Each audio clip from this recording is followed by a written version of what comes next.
Le canot à glace, c'était pas un sport au départ. Ça avait une fonction vraiment pratique.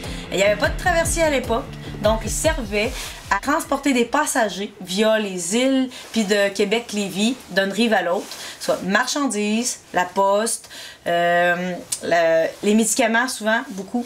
C'était pas du tout un modèle comme celui-là, c'était des gros bateaux en bois, extrêmement lourds, donc effectivement à l'époque, il n'y avait pas de femmes qui faisaient ce métier-là. Au fil du temps, le canot à glace s'est développé, s'est amélioré au niveau de l'embarcation. La nécessité aussi de traverser en canot a diminué parce que les traversées ont apparu. Puis les gens qui faisaient ça, c'est comme un défi qui se sont comme lancés en canotier. Ils s'organisaient une petite course à la bonne franquette sur un côté, puis voir qui traverse le plus rapidement de l'autre côté. C'est un sport qui est très exigeant sur différents points. On va le dire au niveau cardiovasculaire, musculaire.